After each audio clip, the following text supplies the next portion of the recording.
had two hoes living with my baby mama, you feel me? Like I had that same situation, so that shit was crazy to see and really see him going through the struggle with the music. Like his passion was the music and he putting his all into it, but still going through the hardships of life. My mama was a hoe, you feel me? My daddy was a trick. And really my mom kind of introduced me to the game, like really the same exact experience, I ain't gonna lie. So, top of the world's world-class visionaire, this last of a Dyng Seed. Welcome back to the channel, the only platform on the planet where we take real stories in the real world and we uncover these life experiences as they relate to a particular movie, TV show, or documentary.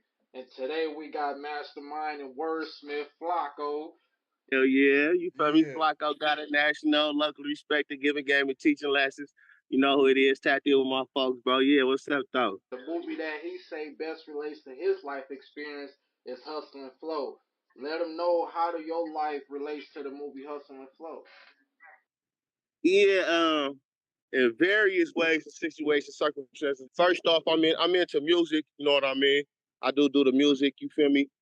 The lifestyle that he was into with several different women in different lifestyles. You know, I had the same personal experience where really the same exact experience. I ain't gonna lie. I had two hoes living with my baby mama. You feel me? Like I had that same situation, so that shit was crazy to see and really see him going through the struggle with the music. Like his passion was the music and he putting his all into it, but still going through the hardships of life. You trying to take care, you trying to do various things, like you trying to take care of your kids, you still trying to chase your dream and lead these women in a way, but it was crazy to see that, you feel me? And then seeing how he it showed me a lot, bro. I ain't gonna lie. A little shit where he got into it with the nigga. He trying to push his shit, the music, and niggas ain't trying to hear it. Right. The nigga Skinny Black, he had to get Skinny Black in the bathroom. So, in what other ways did your upbringing influence the life that you got into? Truthfully, my upbringing really influenced a lot. Like, I really say I'm a product of my environment. My mama was a hoe. You feel me? My daddy was a trick. You feel me? So my mom had drug problems and shit. She was doing stuff and pops was, you know what I mean?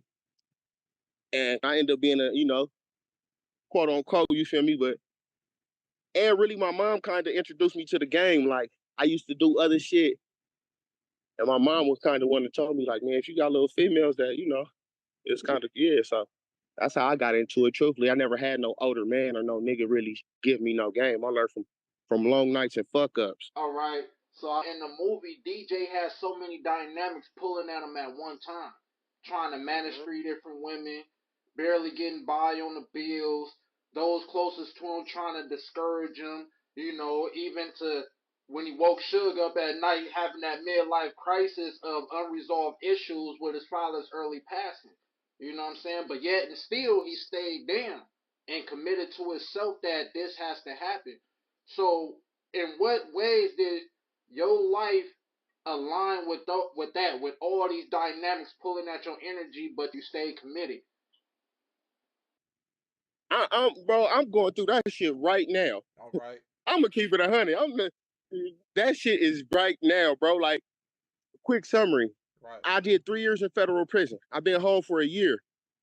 When I first came home, I wasn't home. If anybody that did prison, they know when you first come back and reintegrate into society, I had social anxiety, bro. I wasn't even really home.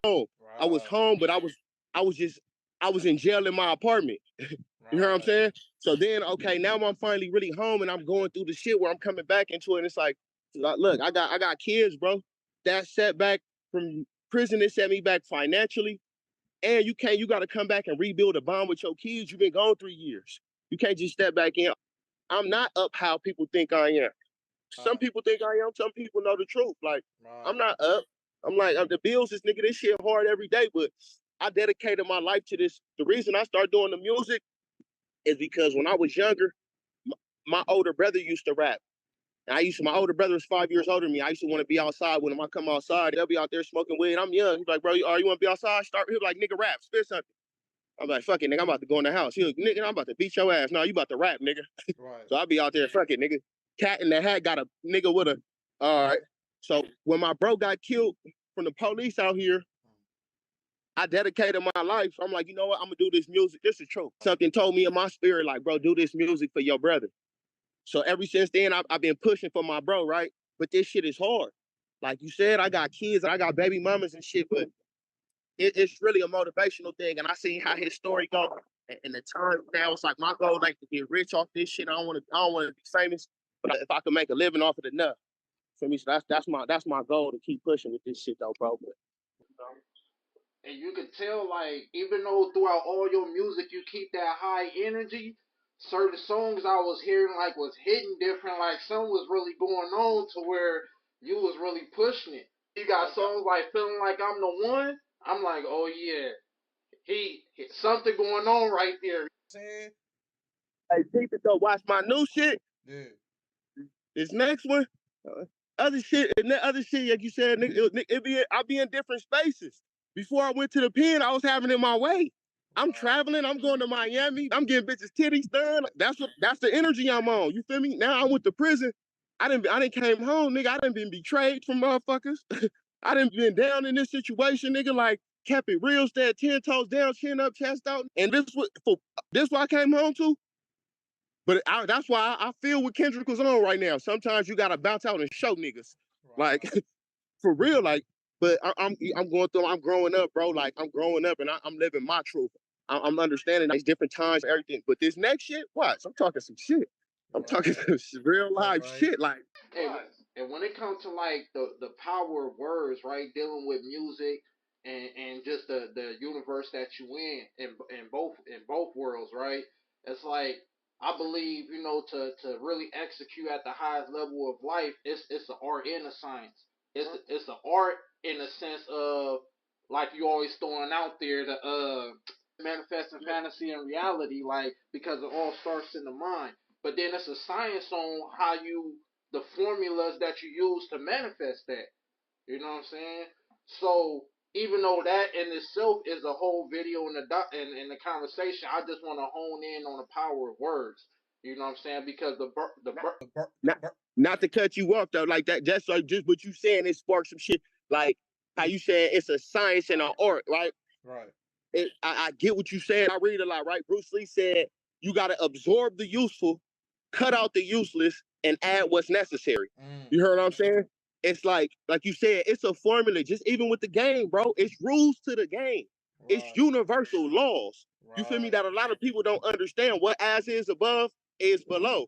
As is without, as within.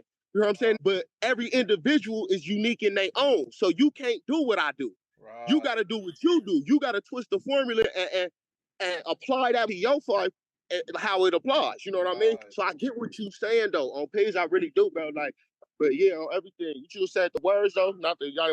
Nah, we can segue back to them, but just to expound on what you just said, I like how in your whole body of work you give dudes, you take specific facts and you turn them into universal truths.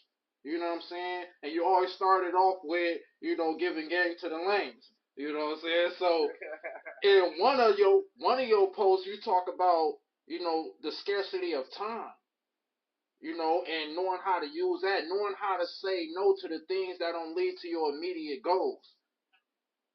So, a question I want to use to piggyback that is, what is one of the hardest things you had to say no to in order to get to where you're trying to go? Oh, one of the hardest things I had to say no to, me personally, I gotta speak for me. I've been saying this, a real nigga downfall is having a big heart. And you can be loyal to a fault. You feel me? So, real shit, sometimes you gotta say no to even the ones you love. I can't give you nothing if I ain't got nothing. Right. You feel me? I'm not no nigga like, I done did it before. I smoke weed and shit. But you can even ask my homies. I'll be right there. I'll be like, bro, I ain't getting high no more. I'm cool. I don't want to smoke no more. I ain't smoking weed for 3 months. Right. And I just stop. You feel me? But it's hard for me sometimes to be like, if my people ask me for something, like, damn, I'm in a position, I'll be like, they be like, hey, I'll fuck around and give them some shit, but I really ain't got much to give. But sometimes, bro, you gotta tell people no.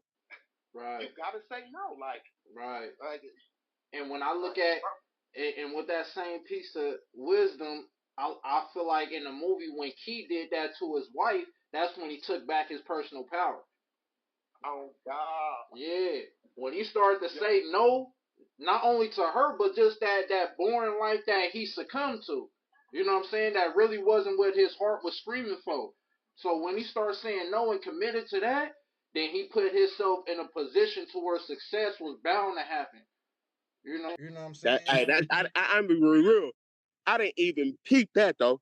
You did you picked that you're like that, but that is a fact. That is a fact. Like you gotta be true and genuine to yourself. That's why I be telling people like don't a lot of people just shit you out, don't do nothing for me.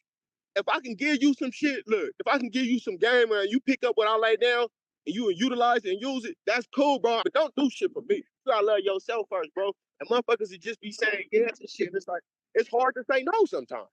It's really hard to tell people no. Right. I'm going to the clubs and bouncing out. I tell the person fast, no, I'm not going. No, right. I ain't going. But that my hardest shit, doing shit that you feel me. Right. And sometimes that shit don't even matter. Like it really don't matter. It be the opinions. You taking consideration of opinions of people that don't got no effect in your life. Like what do them people even matter for, bro? Right. And that's definitely what social media got dudes' heads messed up doing that. And what's crazy is look how you really blow up. Niggas be trying to go viral so bad. You gonna go viral when you do you. Right. When you really get on the camera and just don't give a fuck. Right. Stop trying to act away. Just get on that bitch and be like, look. People gonna be like, oh, you hella funny. You with the whoop. Like, cause everybody is them. So I feel like the movie is all about chasing dreams, right? At the core of it. And I feel like that song Keep Hustling underscores his whole little push. Now, out of your whole body of work, what song really underscore your whole push? My whole push, bro. Man, I don't even feel like I rap about the same shit when I first started rapping. Right. Like I'm getting better and better with time with that shit. Like this next one, but I feel like that with every project. Like my last one, I really felt like that presidential campaign. I felt that shit was hard when I did it. And now I go back and hear that shit. I be like, that shit trash. It's a few songs on there. Where I still be like, okay, that one cool. But overall, I'm gonna have to come with some new shit. That really, like you said, I gotta come with something that like a keep, like you said, that motivation. I'm gonna say if anything, I'm trying to go with the 10-toe stomp down. That's what's on my charm though. Right. On my charm, if you notice on my chain, right. That's my I guess my creed, what I go by, TTSD, 10 toes stomp down, full dedication, whatever you into. Like if you doing this podcast or you doing vlogs, 10 toes stomp down, bro, give it your all and you bound to win. You feel me? So yeah, but I ain't got no really song like that though. And what's like a decision that DJay made in the movie that you would have made in your life? I'm gonna say the independent music grind. Even after he went to jail. Even after he went to jail, the niggas, I had that same situation where he was in the jail, I swear to God, bro, and the nigga came by and he was playing his music, and the nigga was looking like, not that one where he wasn't playing the song, though, but I remember when I went to the pen, like, nigga came in there and was like, hey, bro, be following your rap. So that independent music grind, no matter what, he wasn't cutting no slack, he wasn't giving no, you feel me, he was giving directions and following his dreams. Right. Trying to take care of his kids, you feel me? What's a universal life lesson you felt like played out in the movie that you personally carry with you, though? That's embedded in that storyline. That whole movie was, he went through so much. I really resonated with that shit. Like, it was a lot of shit that people didn't even pick up on that DJay had to do, that he had to sacrifice where motherfuckers don't, like he didn't want to stomach that bitch going in there and getting that microphone. Right. But he had to get the mic. You feel me? The bitch coming out talking shit about him and all that, like, nigga, see, that shit will belittle you as a man. You feel me? DJay, it's so much as a, bro, you know what it showed me? For real, as a man, bro, you can go through everything. You can be going through so much turmoil, but they don't give a fuck. You gotta stay there. Nobody cares, bro, because you a man. Right. They looking at you to produce. You better make something happen. Stay down. DJay was really a nigga, bro. As a universal law, I think, bro, like, persistency never fail. If you keep going, you can't miss.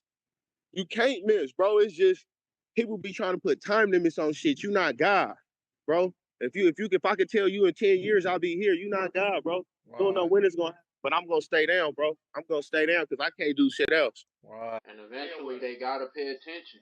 They can say all they want in the beginning. Eventually they gotta pay attention. Most times too, I see this with people, bro. I'm keeping it 100. Niggas don't be wanting to quit. They just don't be believing in themselves, bro. Right. Cause I see niggas dibble and dabble and try to play like and hint at shit like, oh, should I come back? Or should I do this? Or should I, like, you not really ready to stop, bro. You just don't believe in yourself fully yet. I had that shit. I had all types of stuff in my head, bro, in prison. I had that shit in prison, bro, where I wanted to quit this shit.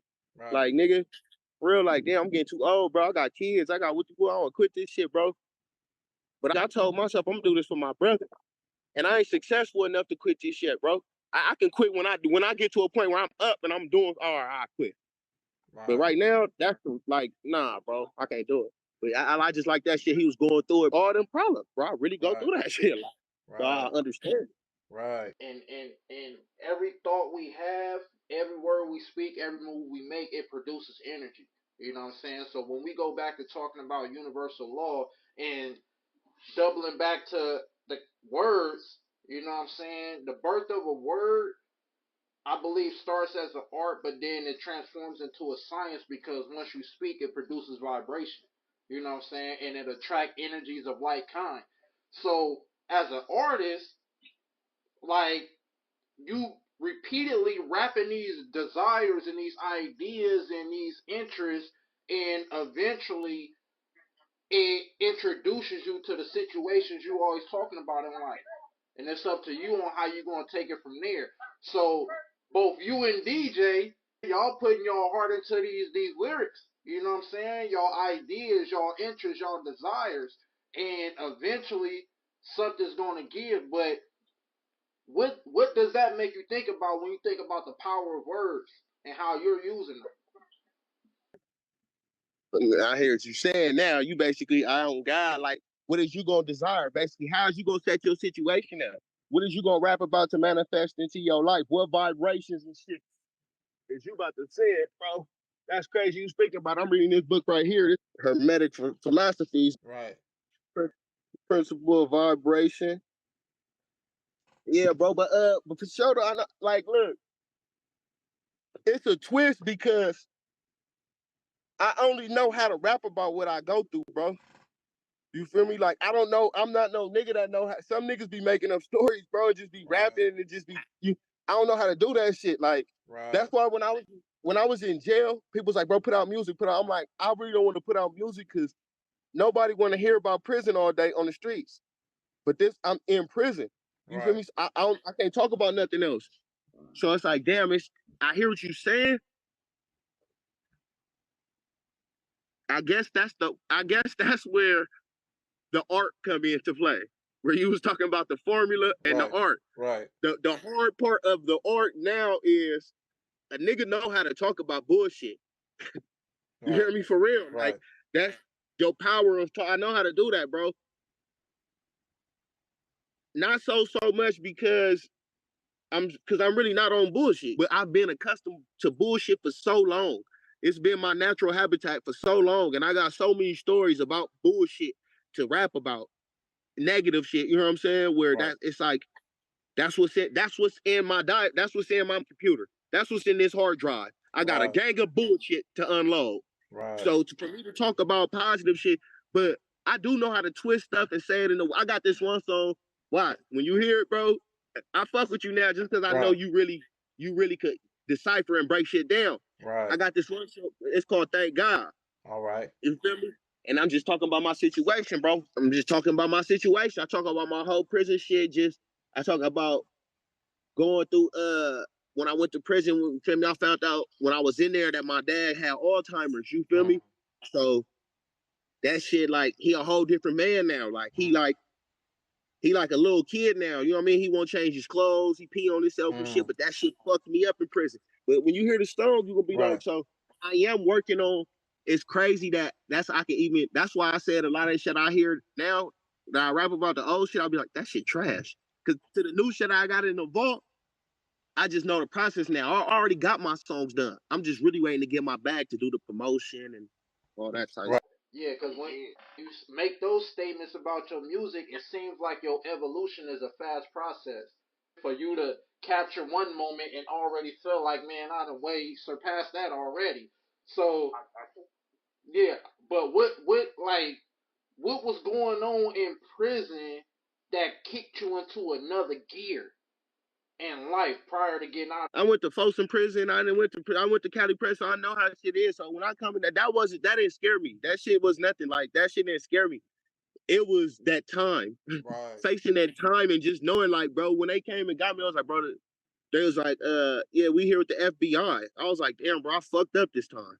Like the FBI, like I fucked up this time, man. I fucked up. I just kept saying, like, I fucked up this time. Then I was having it my way. I was doing good. Like I'm going up with everything going good. Okay, I get booked. I'm in there. I'm like, fuck. I got blessed from the grace of God. But just sitting down in that situation, some shit is surreal. You can't even speak on, bro. You feel me? But from the grace of God, He brought me through that situation. But sitting in there, I said, self reflection equals self correction. And I had to self reflect in that cell and just really take self inventory and like, damn, bro, how did I get myself in this position? Right. How the fuck did I get myself here, bro? Like, I got kids now. I got shit to lose. This shit on the table, bro. And I just sat there and really looked at myself. But I made sure, like, bro, I gotta do something with this time. I gotta get my mind right, bro. I got like, I wasn't in there playing with niggas. Right. Niggas was in there just doing like, I worked out every day in jail. You feel me? Not like I'm not to here to glorify, but I was worried about making money in jail. I wasn't in there just like, oh, I'm in jail now. It's over. No, nigga, I gotta get a bag, bro. I read a lot of books, The Tools of Titans. You feel me? I picked up on that. It's a good one. You I read that book? Yep. Yeah, I like that. Yeah. What's that nigga? Tim Ferriss? Tim Ferriss, yep. Yeah, I read a lot of books. I read every day, bro. So it just, that's why I say just consistency at work can change you. Right. It just, I don't know, like it make you want to be around new people and new stuff. It brings stuff your way. Right. And what new projects do you want to at least drop the title to your new project? Yeah, I'm probably going my new project. I'm probably gonna call it Indicted. You feel me? I'm probably gonna call it Indicted, and I'm just telling you the whole process of how I got indicted and coming home. And it's already done. I'm doing my studying on my monetizing and my business side. I said I ain't. I've been looking at you. You know, are you hip to Even? No. It's a platform called Even. And I don't know if you hip to a guy named LaRussell. No. Okay, it's a guy named LaRussell. He from the Bay, right? All right. He automatic independent. You feel me? And basically, he more is trying to push like what Nipsey was doing, Proud to Pay, or consumer based direct artist to consumer based things. All So right. he got a platform basically where he's selling straight direct to consumer. Like you know how streaming on Spotify, you only getting paid like 0.0004 cents per stream. Right. So what he doing, he's selling straight to the thing, and you can set a price where niggas they might pay $1 for your whole project, or you could put offer to pay where they could pay whatever they want. It's whatever they some people can they might only have $1 to give, so they give you $1. Some people might want to respect the hustle and be like, I respect it, bro. Here, I'm gonna give you 100. Right. Some people might, you hear what I'm saying? So I might honestly release my next project on that, where direct to the ones that really fuck with me and like, bro, you ain't gotta if you really fuck with me, you can't send $1. Right. You can't send $1. Right. But that's you know what I'm saying. You only getting $1 is better than 10 cents a stream or 1 cent a stream. You know what I'm saying? So I might do that. I've been really studying on that too before I make my move though. That's what's up, man. But this is a powerful conversation. You know what I'm saying? You gave the world a lot to sit on and think about. And like you said earlier in the conversation, like don't for people that's listening, don't do what he or I do, but take what we're giving you and customize it to yourself. You know what I'm saying? Because it's hidden gems through all of this. And with the right perspective, that's what will allow you to see your pathway. You know what I'm saying? So, but I appreciate you, Flacco. Till next time, drop another project, come up on the channel. It was a pleasure meeting you. For me, you already know, man. Stay tapped in. I'm gonna stay tuned with you, bro. Likewise. And y'all go check him out on all his platforms. Flacco got it on all social media platforms. Shout out to Dyng Seed, man. Shout out. You feel me? Absolutely. All right, now. Yeah.